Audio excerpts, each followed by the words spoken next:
আমরা জানি যে দীর্ঘদিন ধরে সারা পৃথিবীব্যাপী একটা মানে গণতান্ত্রিক শাসন এটা বিপরীত দিকে যাচ্ছিল, মানে যেটাকে বলা হয় ডেমোক্রেটিক ব্যাকস্লাইডিং।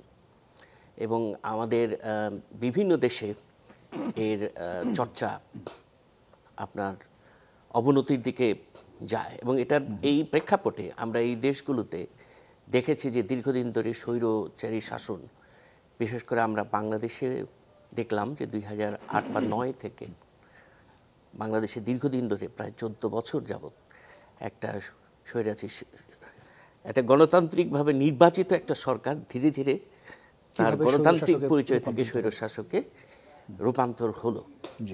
তো লক্ষণীয় বিষয় এখন আসি যে কেন বাংলাদেশ আপনার এই বর্ষসেরা নির্বাচিত হলো।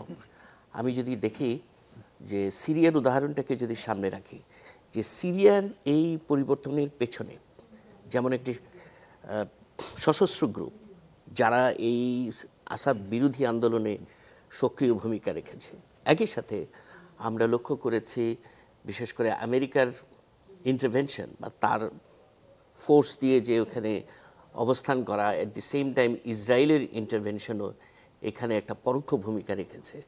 কিন্তু আমরা বাংলাদেশের ক্ষেত্রে ঠিক তার বিপরীত ব্যতিক্রম দেখলাম। এবং বিস্ময়কর ব্যাপার হচ্ছে যে বাংলাদেশে প্রথম মানে দীর্ঘদিন ধরে বিরোধী দলগুলো আন্দোলন করে যাচ্ছিল, কিন্তু তারা কিন্তু সফলতা পাচ্ছিল না। তা আমরা দেখলাম যে আমাদের তরুণ ছাত্ররা যখন বৈষম্য বিরোধী আন্দোলন, বিশেষ করে কোটা বিরোধী আন্দোলন শুরু করলো জুলাইয়ে, আমরা দেখলাম যে এই আন্দোলনটা ধীরে ধীরে একটা পর্যায় থেকে তার প্রাথমিক অবস্থা থেকে একটা সফল আন্দোলনের দিকে রূপ নিতে শুরু করলো। এবং সরকার এই আন্দোলনটাকে বন্ধ করার জন্য সে এক ধরনের দমানোর জন্য ফোর্স অ্যাপ্লাই করা শুরু করে আর কি।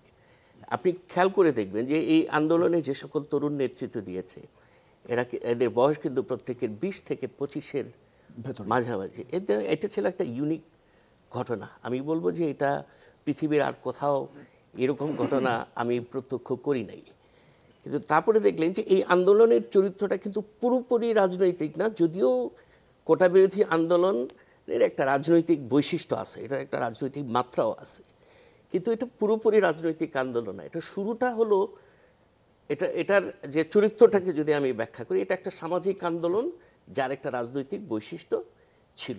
কিন্তু এই আন্দোলনটাকে কেন্দ্র করে আমরা দেখলাম যে বিরোধী দলগুলো যারা দীর্ঘদিন ধরে প্রধানমন্ত্রী শেখ হাসিনার যে স্বৈরাচারী সরকার তার বিরুদ্ধে আন্দোলন করছিল, এক পর্যায়ে এসে তারা দেখলো যে এইটাই তাদের জন্য উপযুক্ত সময় আপনার সম্মিলিতভাবে এই সরকারকে হিট করার জন্য।